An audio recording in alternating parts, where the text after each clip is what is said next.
Hey y'all, thanks for watching. As always, I really do appreciate it. In this episode, I'm going to show you how to make this. I'm sure most of you know what this is and likely already have one, at least one. And if you don't have one, you need one. This is a perfectly square, nice and snug crosscut sled for your table saw. So let's build it. Okay, so the first thing I've done is I've gone ahead and glued up some material to make the front and rear fences for the sled. I've just used some wood that I have here in the shop. This is cherry. You don't have to use cherry, but I used something pretty, stable and hard, such as a cherry, maple, white oak. And for the front fence here, this is made out of 7/4 cherry that I had. And the rear fence is made out of a piece of 8/4 cherry. They don't have to be different, but the rear fence obviously is the most critical.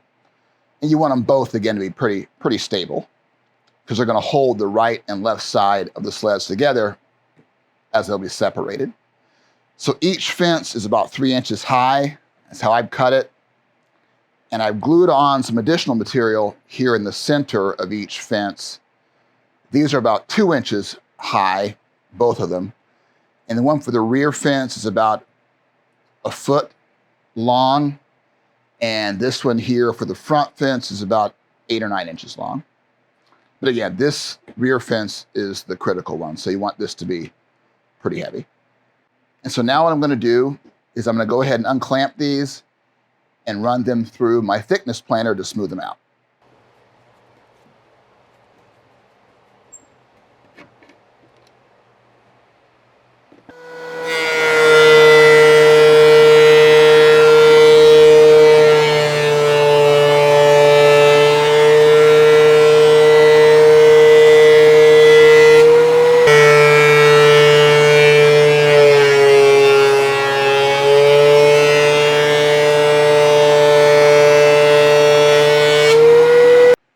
Okay, so now what I'm going to do is cut the right and left sides of the sled.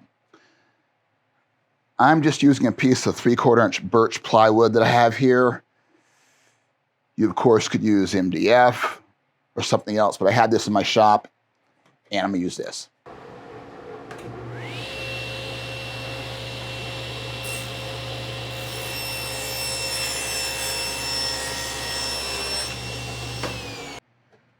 Okay, now it's time to attach the miter guides, and I'm going to use maple. Again, you want to use a nice hardwood for this. It's going to last. You could also buy aluminum guides, but I have some maple here that I've milled. That'll work just fine. And I've milled these to a thickness to fit the slots, the miter slots, obviously, so it's just under 3/4 of an inch. And the thickness is about 3/8 of an inch, so it's not riding along the bottom of the miter slot. Raised a little bit once it's attached to the sled just to make some room for debris and whatnot. So here's the left side. Again, I'm going to attach the right and left side guides separately. So I've measured over from the blade to the first or the leading, the closest side, inside edge of the slot. It's about 5 1/4 inches. So I'm going to go over about 6 inches to give myself some extra room here, because once I attach the runner, I'm going to then cut off this excess to make a nice, tight, zero clearance slot in the sled. So let me measure about 6 inches.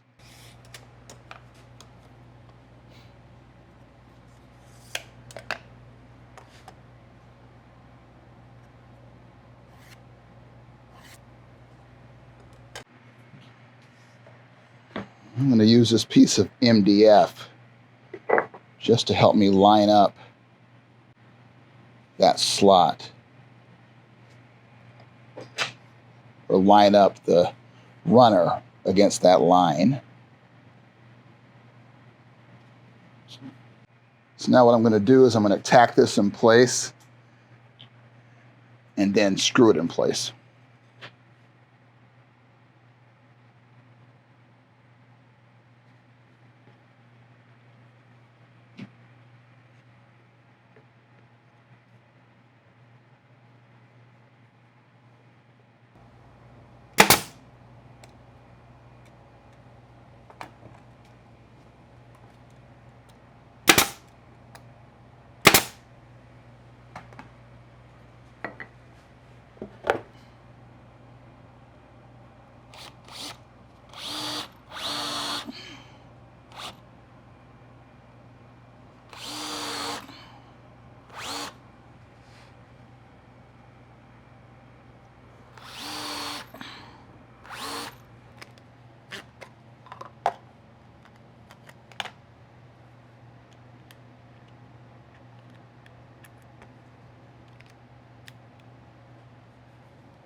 Now that the runners are secured in place, what I'm going to do next is trim down each side of the sled.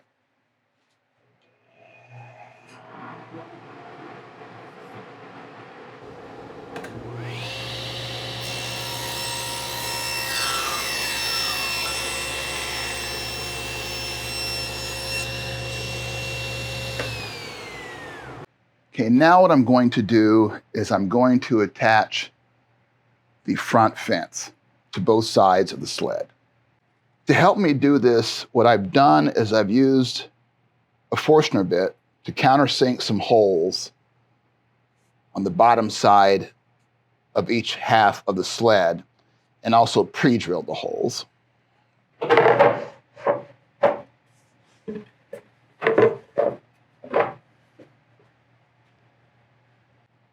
And to set up the attachment, what I'm going to do is I'm going to lightly clamp the two halves together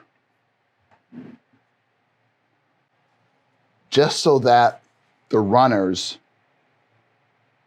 are snug up against the inside edges here of the miter slots.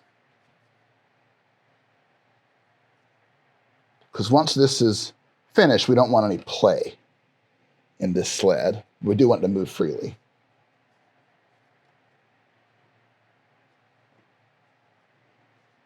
So what I'm going to do next to secure this front fence in place is, again, I've snugged up both sides here so there's no wiggle room. I'm going to glue and clamp the fence in place, use my brad nailer to drive some brad nails into it to hold it, and then go ahead and screw it in place.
Okay, now I need to position and secure this rear fence.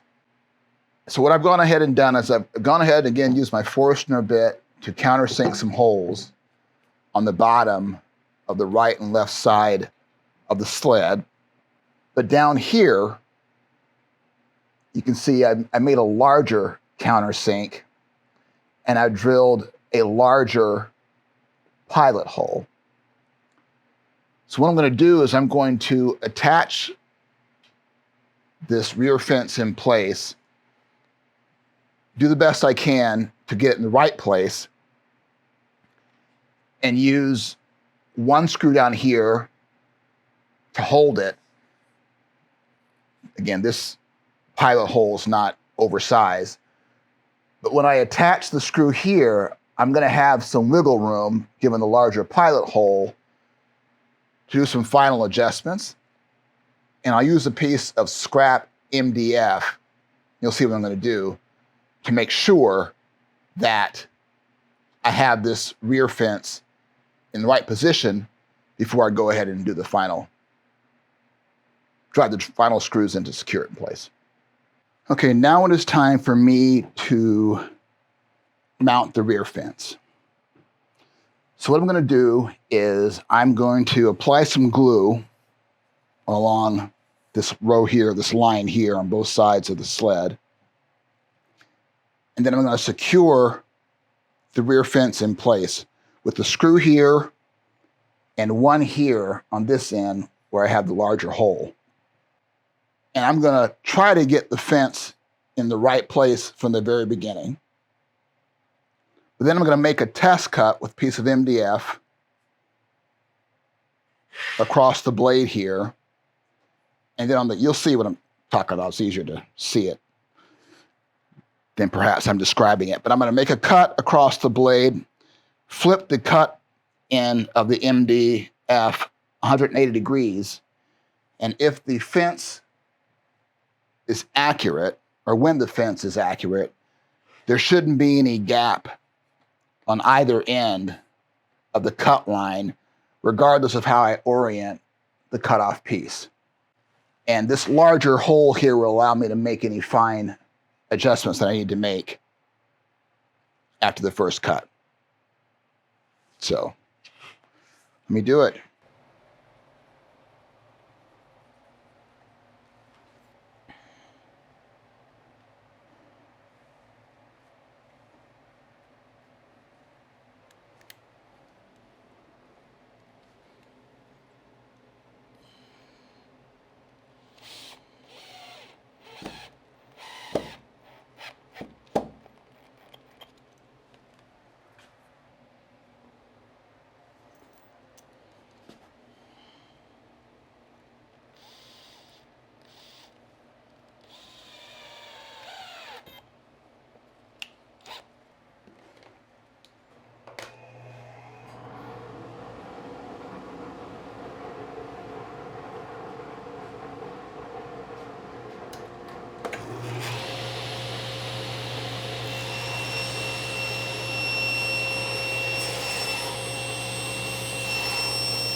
Wow.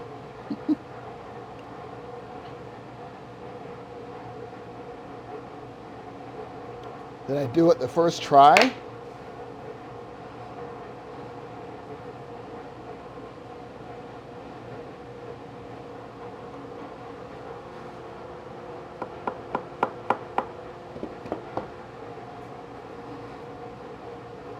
Dang close.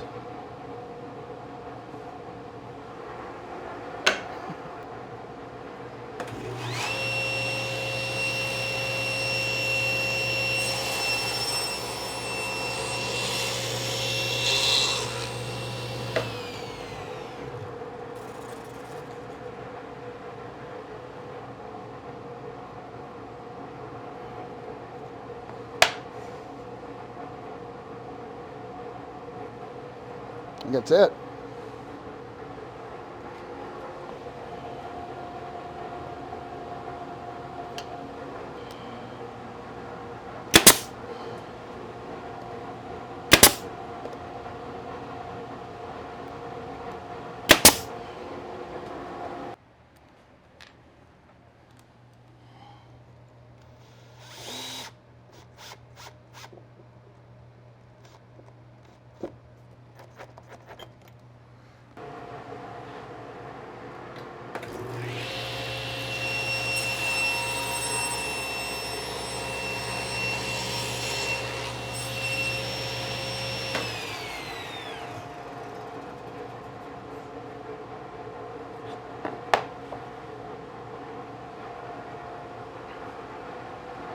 All right, that does it for me for today. I hope you found this useful. If you did, don't forget to hit that like button. That's very helpful. And if you have any questions at all about this project, just put those in the comment section below. I'll do my best to answer as quickly as possible. And finally, if you've not done so already, please subscribe to my channel so you can get notifications of future content. And until next time, bye for now.